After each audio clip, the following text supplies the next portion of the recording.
கிறிஸ்து இயேசுவில் பிரியமான சகோதர சகோதரிகளே, கிறிஸ்தவத்தின் நம்பிக்கையின் ஆணிவேராக இருக்கக்கூடியது நற்கருணை. நற்கருணை இல்லையே திருச்சபை இல்லை. திருச்சபை உள்ளவரை நற்கருணை உண்டு. நற்கருணை வழியாக கிறிஸ்து திருச்சபையை ஆண்டு கொண்டிருக்கின்றார். எனவே அப்படிப்பட்ட நம்முடைய நம்பிக்கையின் ஆணிவேராக இருக்கக்கூடிய நற்கருணை நாதரை இப்பொழுது நம்முடைய அடையாளபூர்வமாக நமது வழக்கமாக வரக்கூடிய இந்த பவனியாக தெருக்களிலே நாம் இப்பொழுது கொண்டு வர இருக்கின்றோம். எனவே இந்த நேரத்தில் நாம் அனைவரும் இதை மிகவும் பக்தியோடு, அதிலும் குறிப்பாக இந்த ஆண்டு கொரோனா நோயால் பாதிக்கப்பட்ட இறந்திருக்கக்கூடிய எத்தனையோ நல்ல உள்ளங்கள், அவர்களால் பாதிக்கப்பட்டிருக்கக்கூடிய எத்தனையோ குடும்பங்கள், அவர் அனைத்தையும் ஒப்புக் கொடுத்து நற்கருணை ஆண்டவர் அவர்கள் மீதும் நம் மீதும் இரக்கம் கொள்ளும்படியாக இந்த நாளை, இந்த நேரத்தை பயன்படுத்தி அமைதியாக நீங்கள் இந்த பவனியில் கலந்து கொள்ள வேண்டும் என்று அன்போடு கேட்டுக்கொள்கிறேன்.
திராட்சை செடி நானே, என் தந்தையே அதை நட்டு வளர்ப்பவர்.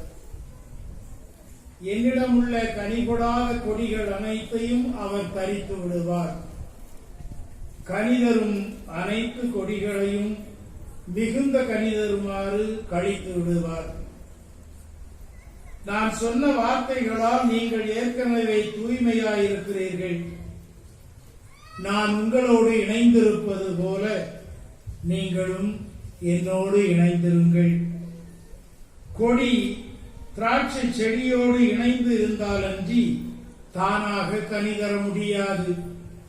அதுபோல நீங்களும் என்னோடு இணைந்திருந்தாலன்றி கனி தர முடியாது. நானே திராட்சை செடி, நீங்கள் அதன் கொடிகள். ஒருவர் என்னுடனும் நான் அவருடனும் இணைந்திருந்தால் அவர் மிகுந்த கனி தருவார். என்னை விட்டு பிரிந்து உங்களால் எதுவும் செய்ய இயலாது. இது கிறிஸ்துவின் நற்செய்தி.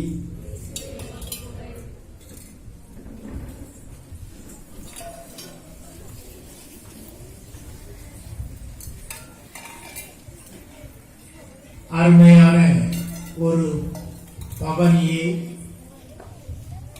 ஆண்டவர் இயேசுவை தலைமையேற்று இந்த பவனியை நாம் மிக அமைதியாக முடித்திருக்கின்றோம்.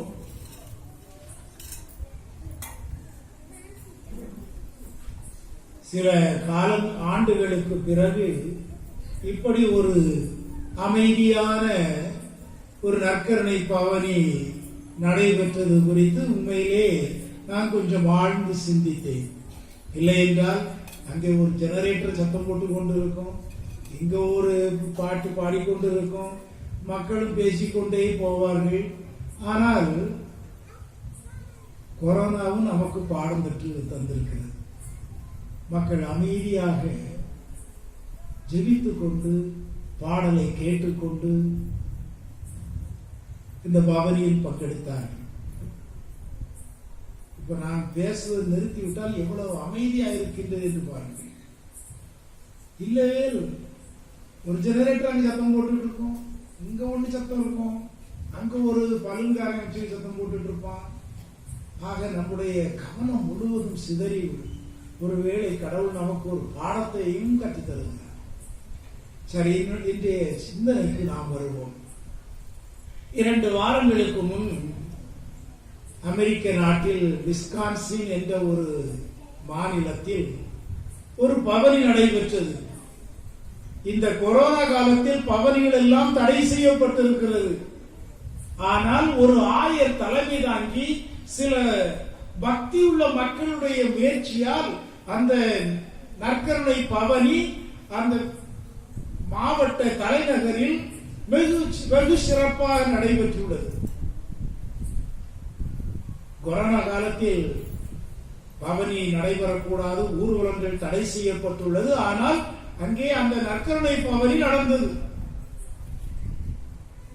எதற்காக? அதற்கு சில மாதங்களுக்கு முன் நீங்கள் கேள்விப்பட்டிருப்பீர்கள். சாத்தான்குளம் சம்பவத்துக்கு சற்று முன்னால்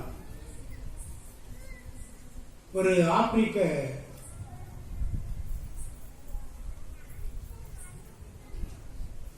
மனிதர், அவர் காவல்துறையினரால் கழுத்து நெரிக்கப்பட்டு சாகடிக்கப்படுகிறார். அதற்காக ஒரு பெரிய போராட்டம் அமெரிக்கா முழுவதும் நடைபெற்றது.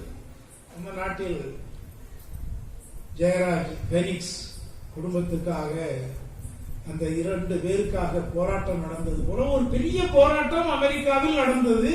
ஆகவே அந்த ஒரு சூழ்நிலையில் கொரோனாவும் இருந்ததால், இப்படி ஒரு சம்பவம் நடந்ததால் அத்தனை ஊர்வலங்களும் தடை செய்யப்பட்டன.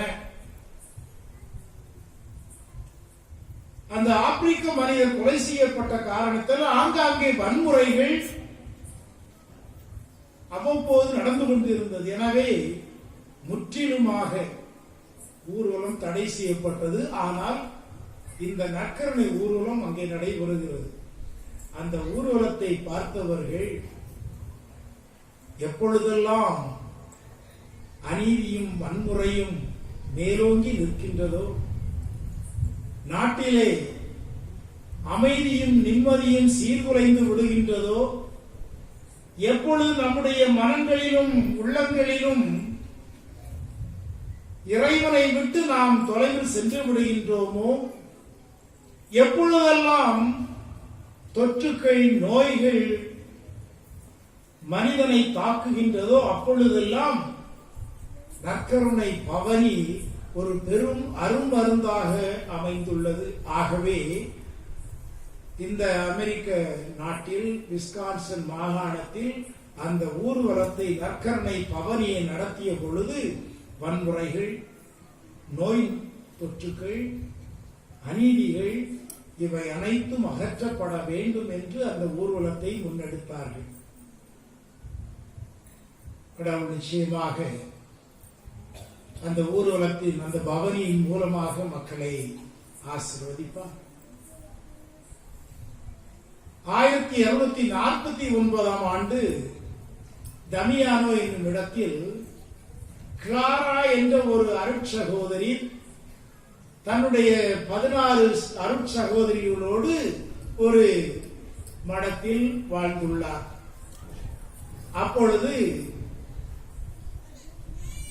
பெரிய போராட்டங்கள் நிறைந்த நேரம். ஒரு முகமதிய படையினர் படையெடுத்து வருகின்றார்கள். இந்த சகோதரிகள் எல்லாம் பார்த்து நடுங்குகின்றார்கள். உடனே போய் தலைமை சகோதரி கிளாராவிடம் சொல்லுகின்றார்கள், ஒரு பெரிய படை நம்முடைய கான்வென்ட்டை நோக்கி வந்து கொண்டிருக்கிறது, எங்களுக்கு பயமாக இருக்கிறது, ஏதோ நடக்க போகிறது என்று தலைமை சகோதரியிடம் போய் சொல்லுகிறார்கள். உடனே தலைமை சகோதரிக்கு கிளாராவுக்கு என்ன செய்வது என்று தெரியவில்லை. நேரே ஓடி போய் அவர்களுடைய கான்வென்ட் ஆலயத்தில் சிற்றாலயத்தில் இருந்த மாஸ்டர்ஸ், இது போல உள்ள மாஸ்டர், அவர் இரவு முழுவதும் பகல் முழுவதும் ஜெபித்துக் கொண்டிருப்பார்கள். அந்த மாஸ்டர்ஸை எடுத்து, நற்கருணை உள்ள அந்த மாஸ்டர்ஸை எடுத்து வருகின்ற படையை நோக்கி அந்த அருட்சகோதரியை காண்பித்திருக்கின்றார். என்ன ஆச்சரியம், அந்த படை அப்படியே திரும்பி விட்டது. எப்படி திரும்பியது யாருக்கும் தெரியாது. ஆனால் நற்கருணையை காட்டிய நேரத்தில் அந்த படை, அவர்களை நோக்கி வந்த படை வேறு திசை நோக்கி சென்றதாக வரலாற்றில் நாம் படிக்கிறோம். அன்புக்குரியவர்களே,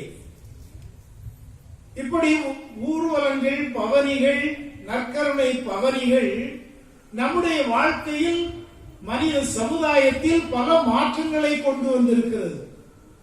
இயேசுவின் காலத்திலும் சில பவனிகள் நடந்தது. பெத்லகேம் நோக்கி ஒரு பயணம் நடந்தது. மக்கள் கூட்டம் கூட்டமாக அங்கே சென்றார்கள்.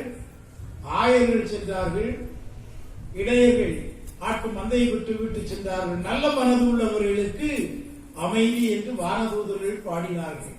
ஆகவே பெத்லகேமை நோக்கிய பயணம் அந்த மக்களுக்கு அமைதியை கொடுத்தது. கானாவூர் திருமண வீட்டுக்கும் ஒரு சிறிய பயணம், சிறிய பவனி நடைபெற்றது. இயேசுவும் அவருடைய சீடர்களும் அன்னை மரியாளும் தான் அந்த பவனியை முன்னெடுத்தவர்கள். நற்செய்தியில் நாம் படிக்கிறோம், இவர்கள் அந்த திருமணத்திற்கு அழைக்கப்பட்டிருந்தார்கள். என்ன நடந்தது? தண்ணீர் ரசமாக மாறிவிடுகிறது. கலிலேயா கடலில் ஆண்டவர் இயேசுவோடு அத்தனை சீடர்களும் பயணம் செய்து கொண்டிருக்கின்றார்கள். அந்த பயணத்தின் பொழுது பெரிய புயல் வீசுகின்றது, கடல் கொந்தளிக்கின்றது. ஆனால் இறுதியில் நாம் படிக்கிறோம், இறையாதே, சும்மா இரு, ஒரு வார்த்தை, கடல் கொந்தளிக்கின்றது, புயல் அமைதி பெற்றது, பயணம் இனிமையாக மாறியது. இதுவும் ஒரு பயணம். நயின் என்ற நகரத்திற்கு ஆண்டவர் இயேசு சென்று கொண்டிருந்தார். பெரிய கூட்டம் அவரை பின்தொடர்ந்து வந்தது.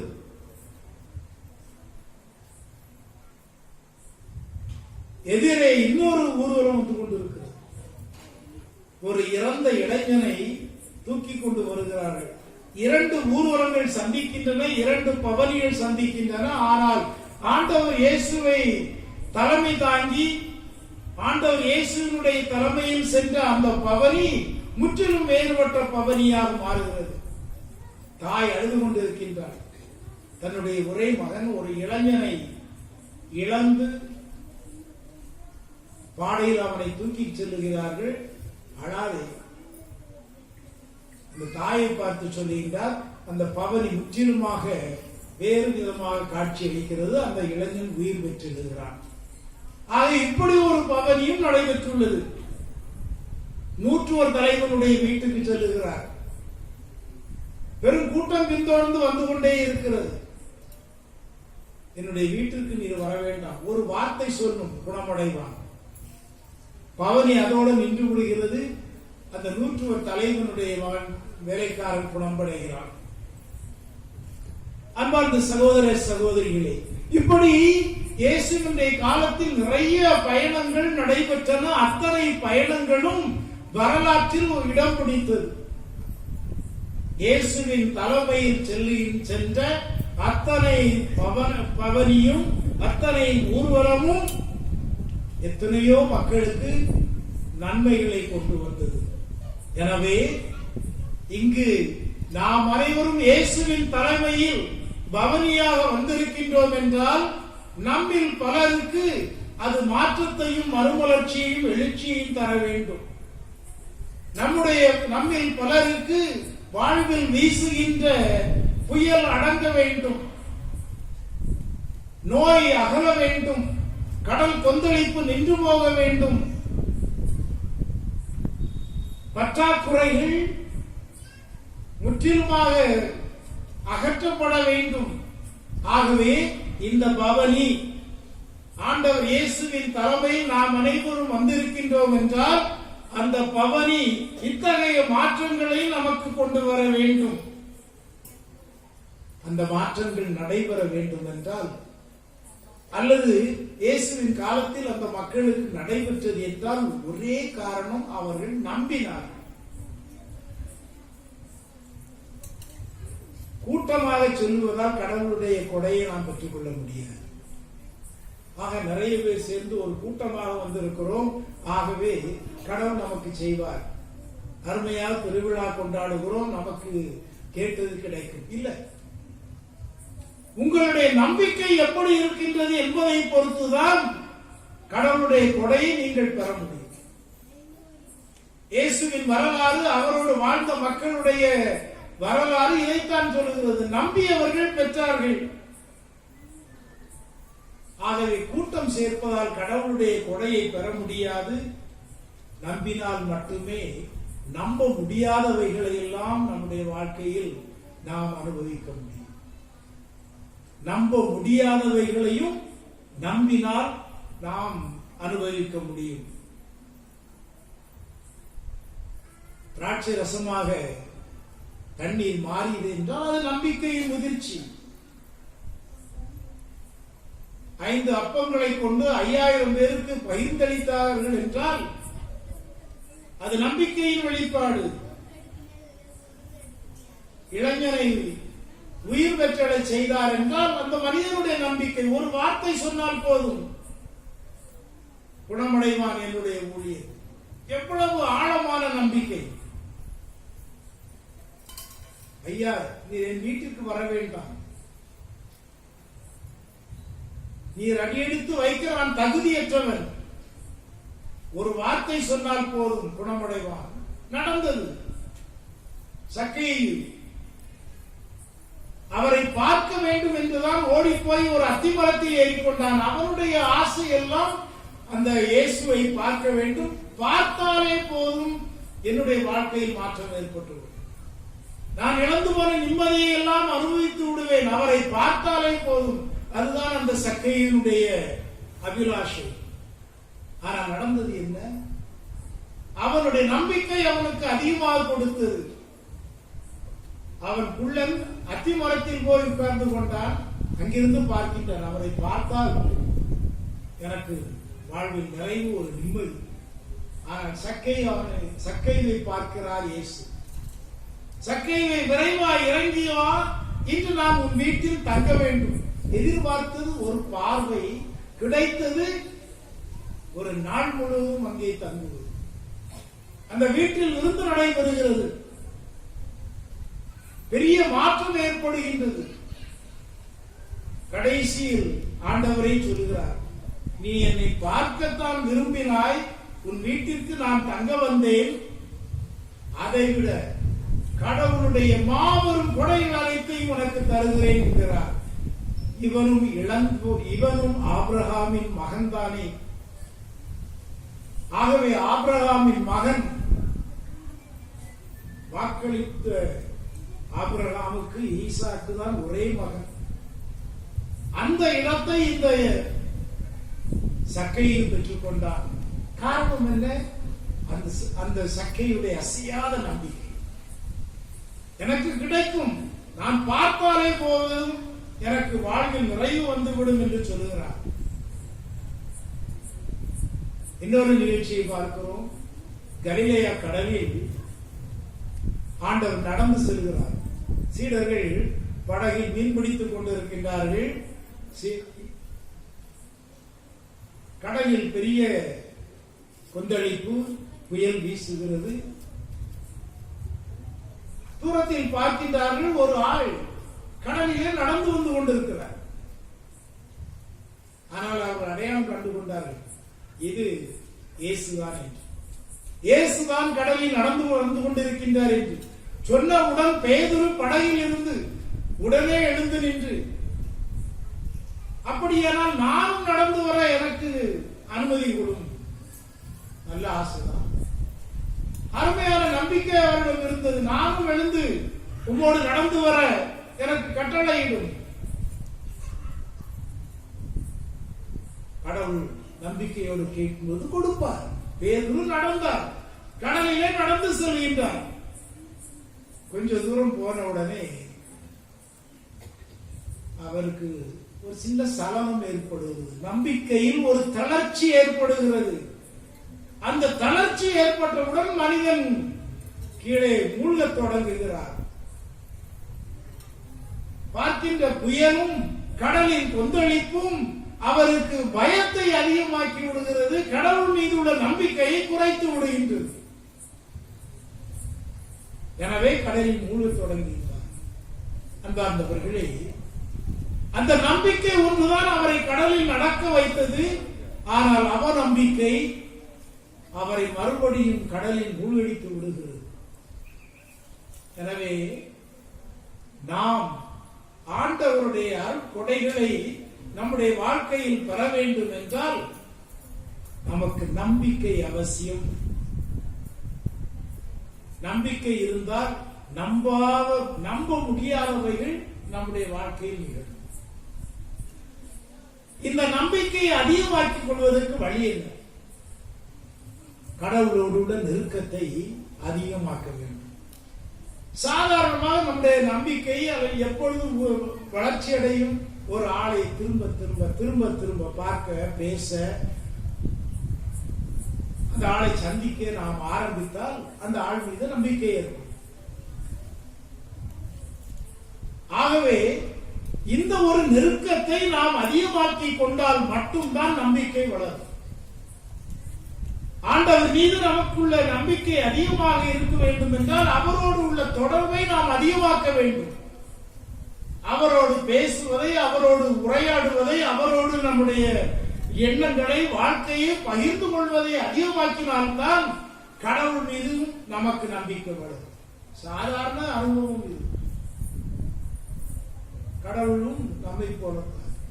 ஆகவே ஒருவருக்கு ஒருவர் உறவும் பாசமும் வளர வேண்டும் என்றால், ஒருவர் மீது ஒருவருக்கு நம்பிக்கை அதிகமாக வேண்டும் என்றால் சந்திப்புகள், உரையாடல்கள், உறவாடல்கள் இவை அதிகமாக இருக்க வேண்டும். அப்பொழுதுதான் உறவுகள் வளரும், நம்பிக்கை அதிகமாகும். இத்தகைய நெருக்கத்தில் தான் நம்பிக்கையின் பலனை அனுபவிக்க முடியும். புனித பவுலடியார் அதற்கு அருமையான ஒரு சான்று. பிலிப்பியருக்கு எழுதிய திருமுகத்தில் எனக்கு வறுமையிலும் வாழத் தெரியும், வளமையிலும் வாழத் தெரியும். வயிறார உண்ணவோ, பட்டினி கிடக்கவோ, நிறைவோ குறைவோ எந்த சூழலிலும் நான் வாழ பயிற்சி பெற்றிருக்கிறேன். எனக்கு வலுவூட்டுகிறவரின் துணை கொண்டு எதையும் செய்ய எனக்கு ஆற்றல் உண்டு என்று அவரால் சொல்ல முடிந்தது.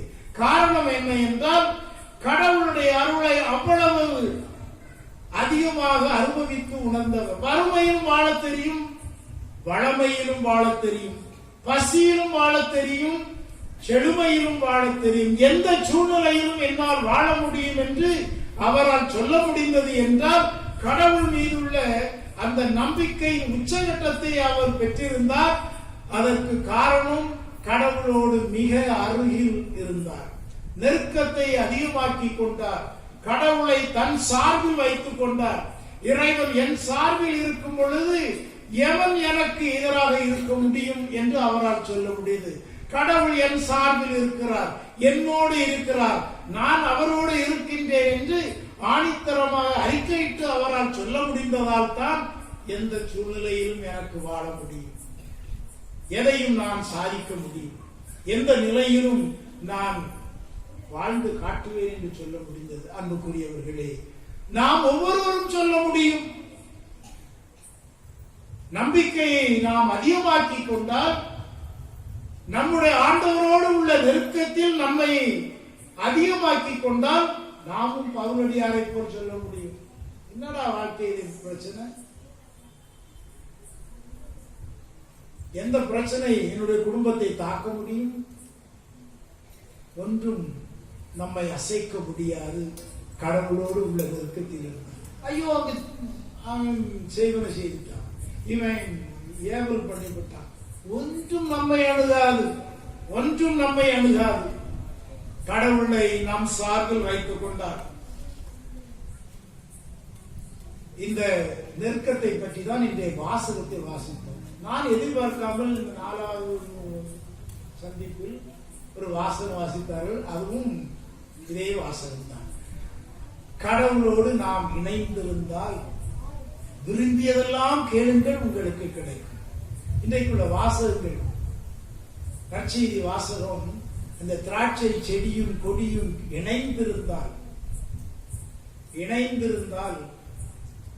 விரும்பியதெல்லாம் கேளுங்கள், உங்களுக்கு அருளப்படும். அதே சமயத்தில் அந்த இணைப்பு துண்டிக்கப்பட்டால் அதையும் ஆண்டவர் சொல்லுவார், என்னை பிரிந்து உங்களால் ஒன்றும் செய்ய முடியாது, ஒன்றும் செய்ய முடியாது. மிகவும் ஆணித்தரமான வார்த்தைகள். நீங்கள் என்னுள்ளும் நான் உங்களுள்ளும் இணைந்திருந்தால் விரும்பியதெல்லாம் கேளுங்கள், உங்களுக்கு கொடுக்கப்படும், என்ன கேட்டாலும் கிடைக்கும். அதே சமயத்தில் என்னை விட்டு நீங்கள் பிரிந்தால் உங்களால் ஒன்றும் செய்ய முடியாது. கொடியானது செடியில் இருந்து வெட்டப்பட்டது போல நீங்கள் நெருப்புக்கு ஆளாவீர்கள். எனவே நம்முடைய நெருக்கம் எப்படிப்பட்டதாக இருக்க வேண்டும் என்றால், திராட்சை செடியும் கொடியும் போல. இதை இன்னும் அழகாக உணர்த்துவதுதான் நற்கருணை. நற்கருணையை நாம் அருந்தும் பொழுது, அவருடைய உடலையும் இரத்தத்தையும் நாம் உண்ணும் பொழுதும் பருகும் பொழுதும் இந்த இணைப்பு, இந்த நெருக்கம் உறுதியாகிறது, இறுதியாகிறது.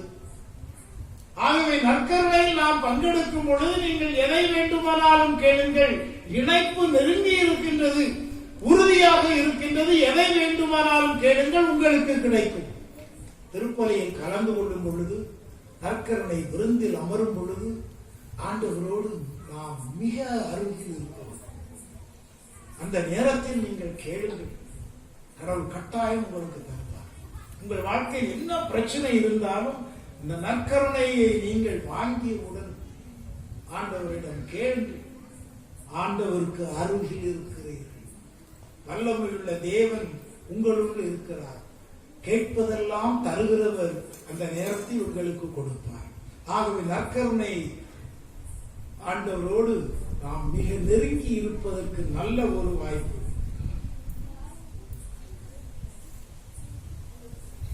இந்த நற்கருணை, இதை பற்றி திருத்தந்தை பிரான்சிஸ் தன்னுடைய மறையுரையில் இவ்வாறு எழுதுகிறார்: ஆண்டவருடைய நெருக்கத்தை நாம் அதிகமாக்கிக் கொள்ள வேண்டும் என்பதற்கு நம்முடைய திருத்தந்தை பிரான்சிஸ் கூறிய மறையுரையில் ஒரு சிறிய பகுதியை உங்களுக்கு கொடுக்கிறேன். இன்று மனிதர்கள் எவற்றிலெல்லாம் தங்களுடைய நெருக்கத்தை தேடுகின்றார்கள்? பணத்தில் தேடுகின்றார்கள், பதவியில் தேடுகின்றார்கள், சொத்து சுகத்தில் தேடுகின்றார்கள், இது போன்றவைகள். ஆகவே மனிதன் இன்று தேடுகின்ற நெருக்கம் இவைதான். திருத்தந்தை பிரான்சிஸ் அதை சுட்டிக்காட்டுகிறார்.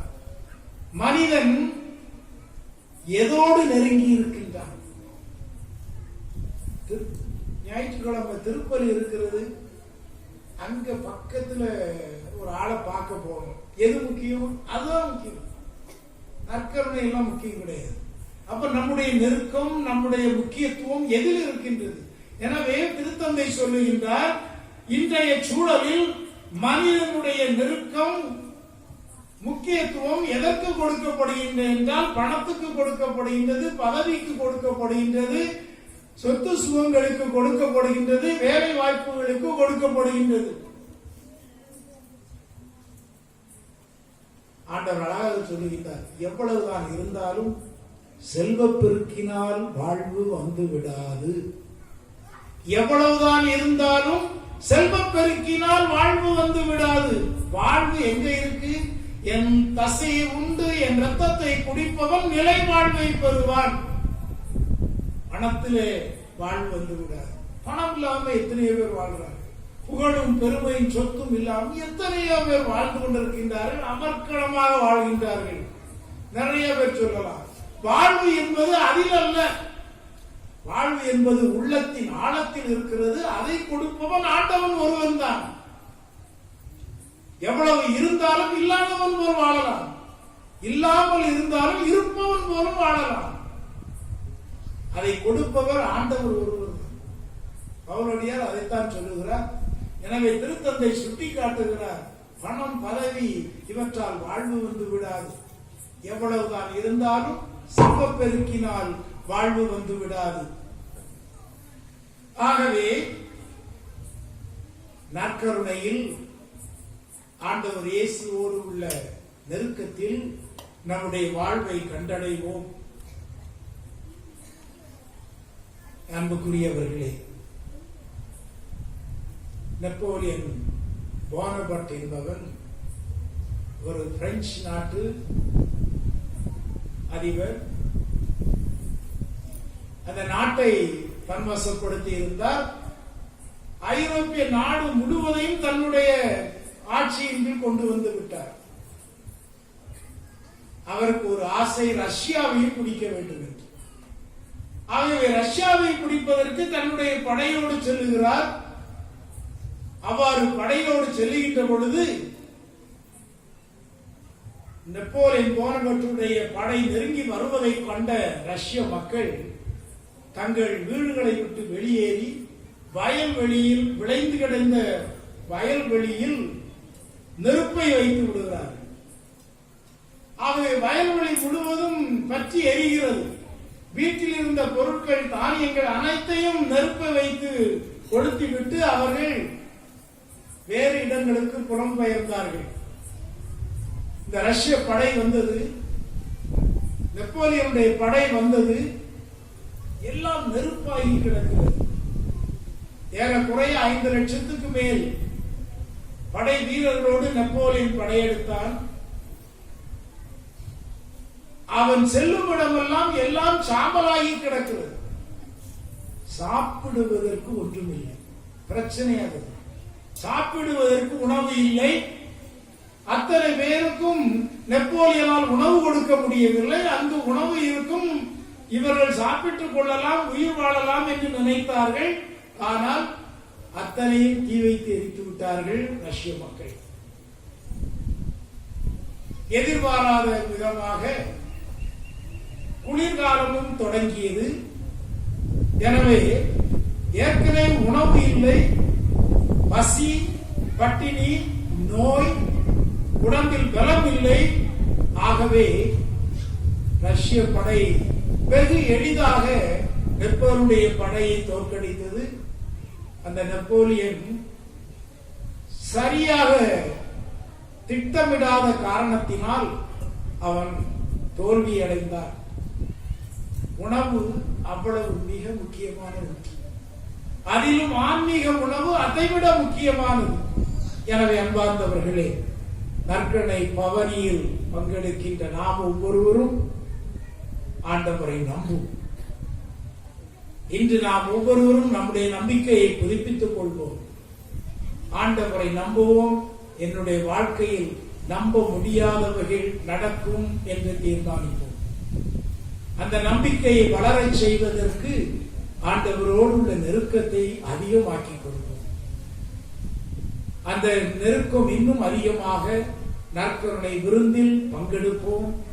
நற்கருணை ஆண்டவர் நம்மிடையே வரும் பொழுது மிக பக்தியோடு மிக நம்பிக்கையோடு கேட்போம். கேட்டவைகள் நம்முடைய வாழ்வில் நடைபெறும். நற்கருணை வாழும் இயேசு உங்கள் ஒவ்வொருவரையும் ஆசீர்வதிக்க ஜெபிக்கிறேன். நாம் அனைவரும் சேர்ந்து மன்றாடுவோம்.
அனுபவிக்கும் அனாச்சாரம், தகாத பார்வை, மரியாதை இல்லாத நடத்தை முதலிய மரியாதை குறைவுக்கு பரிகாரமாக சத்துவரனும் சமரசங்கள் தேவரை வணங்கிய அத்தியந்த தாழ்ச்சி முறைய நமஸ்காரங்களை உமக்கு ஒப்புக் கொடுக்கிறேன்.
மன்றாடுவோமாக. இறைவாய் வியப்புக்குரிய இந்த அருள் அடையாளத்திலே உம்முடைய பாடுகளின் நினைவை எங்களுக்கு விட்டு சென்றி உமது திருவுடல் திரு ரத்தம் ஆகியவற்றின் தூய மறைபொருளை வழங்கும் நாங்கள் உமது மீட்பின் பலனை இடைவிடாமல் துய்த்து உணர்ந்து மகிழ அருள்வீராக. என்றென்றும் வாழ்ந்து ஆட்சி செய்கின்றவரே உம்மை மன்றாடுகிறோம்.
கிறிஸ்து இயேசுவில் பிரியமான சகோதர சகோதரிகளே, நம்முடைய பாதுகாவலி புனித பார்பராளின் திருநாளில் 8வது நவநாளாகி இன்று பாரம்பரியப்படி ஒவ்வொரு ஆண்டும் 8ஆம் திருவிழா அன்று நாம் நற்கருணை பவனியை நடத்துவது உண்டு.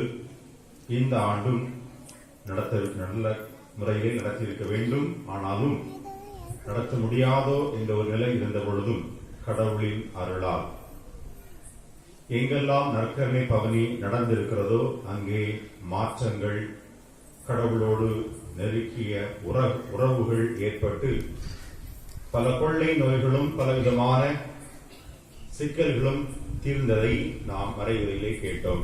எனவே இந்த நாளில் நமக்கும் ஒரு சில சிக்கல்கள் இருந்ததை நாம் அறிவோம். இருப்பினும் எந்த ஒரு தங்குதடையின்றி இந்த நற்கருணை பவனியானது சிறப்பாகவும் அதே சமயத்தில் சலனமின்றி தந்தை அவர்கள் சொன்னது போல எந்த ஒரு ஜெனரேட்டர், மக்களுடைய குழந்தைகள் அழுதல் பதில், எந்த ஒரு பலூன் வியாபாரி சத்தம், பேய்மாங்க அப்படி எதுவுமே இல்லாமல் மிகவும் அமைதியாக பக்தியாக நடைபெற்றது. எனவே அந்த வகையில் இந்த நற்கருணை பவனி சீரு சிறப்புமாக அமைதியாக கடவுளுக்கு ஏற்ற முறையில் உண்மையிலே நற்கருணையில் இயேசு கிறிஸ்து பிரசன்னமாக இருக்கிறார். அவரை நாம் சுமந்து வருகிறோம் என்றால் அவருக்கு கொடுக்கக்கூடிய மரியாதையை நாம் சரியாக கொடுக்க வேண்டும் என்ற முறையில் நம்முடைய ஊர் மக்களாகி நீங்கள் அனைவரும் சிறப்பான முறையில் இந்த நற்கருணை பவனியில் கலந்து கொண்டீர்கள். எனவே உங்கள் அனைவருக்கும் எனது நன்றிகளை, பாராட்டுகளை கரவொலி தெரிவித்துக் கொள்கிறேன். நான் தான் சொன்னேன், நான் தான் கைதட்டணும். உங்களுக்கு நான் கைதட்டேன் சொன்னேன், நீங்க கைதட்டுறீங்க. சரி, அடுத்து இதே நாளில் யாரை அழைக்க வேண்டும் என்று சிந்தித்த பொழுது என் கண் முன்னால் உடனடியாக வந்தவர்கள், ஃபாதர் பேர் ஞாபகம் இருக்கா? ஃபாதர் பார்த்துருக்கீங்களா? இப்போ தெற்கூர் கோயில பார்த்துருக்கோம். அதுக்கு முன்னாடி பார்த்ததே இல்லையா? 15 வருடங்கள் தந்தை அவர்கள் இந்தியாவில் பணியாற்றாமல் அமெரிக்காவில் பணியாற்றினார்கள். எனவேதான் மறைவரையில் துவக்கம் எப்படி இருந்தது? அமெரிக்கா என்று ஆரம்பித்தார்கள். தந்தை அவர்களுக்கு இது தெரியாதா? சொந்த ஊர் சக்கரங்குடியிருப்பு. எங்களது ஊரின் 15 குருக்களில் எப்போது இருக்கக்கூடிய மூத்த குரு அவர்கள். தந்தை அவர்கள் கீழமுடிமன், புதுக்கோட்டை, கிழவநேரி, அணக்கரை, சாத்தான்குளத்தை வட்டார முதன்மை குரு என்று பல இடங்களில் திறமையான முறையில் பணியாற்றினார்கள். மறை மாவட்ட மறைக்கல்வி பணிக்குழுக்களின் செயலராக அந்த காலத்திலே 1980களிலே இருந்தார்கள். இடையில் 15 ஆண்டுகள் அமெரிக்காவிற்கு பணியாற்றும் வாய்ப்பை பெற்று அங்கு சென்று தற்பொழுது அவர்கள் சொக்கனுடியிருப்பிலே ஒரு சில ஆன்மீக காரியங்களையும் ஒரு சில சமூக நல காரியங்களையும் செய்து கொண்டிருக்கிறார்கள். தந்தை அவர்களின் சொந்த பெயர், சொந்த ஊர் சொக்கனுடியிருப்பு பெயர் ஜோசப் லியோன் என்று சொல்வார்கள். லியோன் ஃபாதர் என்றாலே எல்லோரும் அஞ்சுவார்கள். மறை மாவட்டத்திலே அப்படி நடுக்கம் இருக்கும். தந்தை அவர்கள் தற்போது அதெல்லாம் வேண்டாம் என்று ஒதுங்கி வாழ்கிறார்கள். இருப்பினும் எங்களுக்குள்ளே ஒரு சில உறவு பரிமாற்றம் உண்டு. ஆலோசனை என்று சொன்னால், ஒரு பாம்பை அடிக்க போக வேண்டும் என்றால் இப்படி இங்க மறைச்சா இங்கதான் வரும் என்று முன்னதாகவே திட்டமிட்டு செயல்படக்கூடியவர் தந்தை. கேட்டு பாருங்க, பல பாதத்தை கேட்டு பாருங்க சொல்லுவாங்க. ஆனால் நேரிய உள்ளம், ஆம் என்றால் ஆம், இல்லை என்றால் இல்லை, யாருக்கு மஞ்சள் மாட்டார்கள். அவருடைய உடன் பிறந்த சகோதரரும் ஒரு குருவானவர் தான். அவர்கள் அமெரிக்கா பணியாற்றிக் கொண்டிருக்கிறார்கள். இன்று அந்த அருமையான முறையில் பவனி என்றால் என்ன, விவிலியத்தில் எத்தனை வகையான பவனிகள் நடைபெற்றது, ஒவ்வொரு பவனியும் இயேசு கிறிஸ்துவின் ஒவ்வொரு பவனியும் பழைய ஏற்பாட்டிலிருந்து புதிய ஏற்பாடு இயேசு கிறிஸ்து வர ஒவ்வொரு பவனியும் ஒரு தாக்கத்தை கொண்டு வந்தது என்றும், புனித பவுலின் வாழ்வில் எப்படி ஒரு மாற்றம் ஏற்பட்டது, நாம் கடவுளோடு நெருக்கமாக இருக்க பழகத்தான், அந்த நம்பிக்கை ஏற்படத்தான் நமக்கு ஆசீர்வாதங்களும் புதுமைகளும் நிகழ முடியும் என்பதை தன்னுடைய மறையுரையிலே இந்த நற்கருணையை பற்றி அழகாக எடுத்துரைத்தார்கள். நம்பிக்கையை பற்றியும் நெருக்கத்தை பற்றியும் அருமையாக நமக்கு எடுத்துரைத்தார்கள். எனவே தந்தை அவர்கள் நம்முடைய எளிய அழைப்பினை ஏற்று தூரத்திலிருந்து சொக்கனுடைய இருப்பிலிருந்து இங்கே வந்திருக்கிறார்கள். எனவே நிர்வாகிகள், இறை மக்கள் உங்கள் அனைவர் சார்பாக அருள் தந்தை ஜோசப் லியோன் அவர்களுக்கு உங்கள் அனைவர் சார்பாக நன்றிகளை கரவொலிகளுக்கு தெரிவித்துக் கொள்கிறோம். அடுத்து நம்முடைய அருள் தந்தை அருள் பரப்பாளர் அவர்களுக்கும் நம்முடைய அருள் சகோதரிகளுக்கும் அருமையான முறையில் இந்த பூக்களை அலங்கரித்திருக்கக்கூடிய நம்முடைய அருள் சகோதரிகளுக்கும், மேலும் நற்கருணை பவனிக்கு தேவையான முன் ஏற்பாடுகளை செய்த நமது ஆலய நிர்வாகிகள், அந்த வழக்கமாக நான் அந்த சக்கரத்தை வந்திருக்கோம், அந்த வண்டியிலே வருவோம். நம்முடைய ஊரில் அப்படிதான் இருந்தது. நான் 3 ஆண்டுகள். அது எங்களுக்கு ஒரு வருத்தம். வழக்கம் பல்லக்க வந்திருக்கோம். நீங்க எல்லாம் கல்யாணத்துக்கு வந்திருக்கீங்க. நாங்கள் வழக்கமா இது 3 பேர் பல்லக்கில் வருவோம் அந்த வண்டியில. இந்த விட எங்களுக்கு அந்த வாய்ப்பு கிடைக்கவில்லை. ஆனாலும் தந்தையூர் சொன்னது போல அருமையாக இருக்குது. அதான் முன்னாடி எங்க ஊர்ல இப்படிதான் இருக்கும்.